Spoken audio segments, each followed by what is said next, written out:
Law enforcement agencies in the UK and around the world have arrested dozens of cyber criminals responsible for defrauding millions of people. In a series of raids across the UK, the US and Europe, officers swooped to shut down Genesis Market.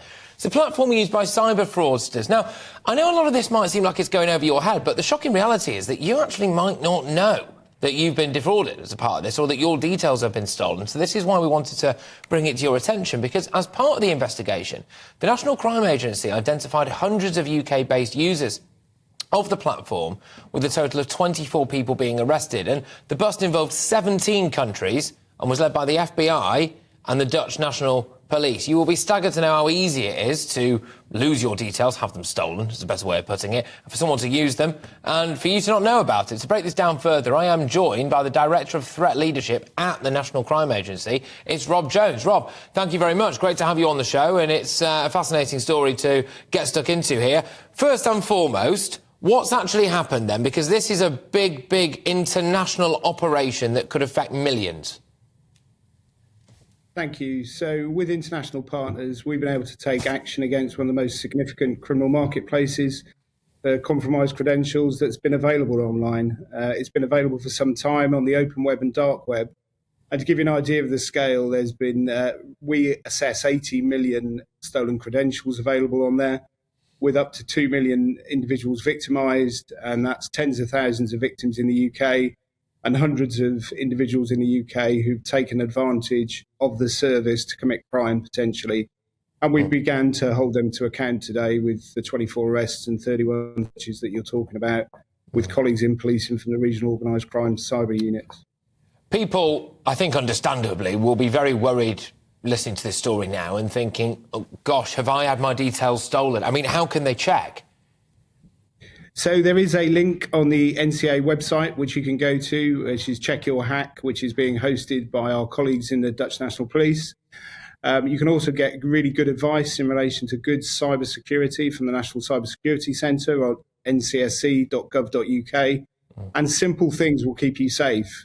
Good complex passwords, update your operating system, and keep an eye on your transactions and look out for anything that's out of the ordinary, and you will very quickly start to notice what's going on. There's one other thing which fixes your device to transactions, which is called two-factor authentication, which I would recommend that everybody switch on.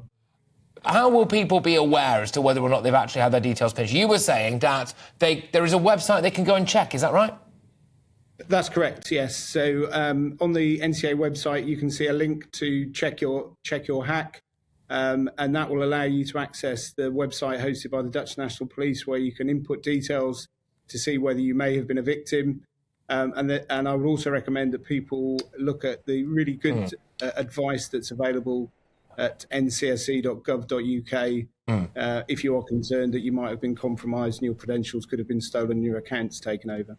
OK, all right. Now, look, is this the kind of thing, though, that mainly targets, vulnerable people? I'm quite keen to find out how people had their details stolen, because everything's online now. I'm worried about it on my phone. I tap in and tap out on everything now. I don't even remember the last time I used my bank card. I think increasingly a lot of people are doing that. Is this a risk? It is a risk, but it's a risk you can mitigate with very straightforward advice. So keep your operating system up to date. As soon as a security patch is available, whatever operating system you're on, adopt it. So keep your software up to date, use complex passwords, use two-factor authentication, and keep an eye on your transactions, and you can keep yourself safe from this type of attack. It isn't just vulnerable people, it's everybody. Online fraud is probably the majority of the fraud offences that are committed, and that's about 41% of all reported crime at the moment. So this is right across society. You don't have to exhibit vulnerability to be caught out, but you can prevent it with good, simple steps that you can take. One more with you now. If people want their money back, so they look at their bank accounts and they realise that something's happened, OK, can they get in touch with you guys and the police and go, look, I didn't realise this, I had a different account that I never normally look at, and 10 grand's gone. What can they do? So if you think you've been a victim of a crime, you should report that to Action Fraud, and it will go from there. There is no guarantee you will get your money back. The banks in the UK act very responsibly, but report the crime to Action Fraud and go from there.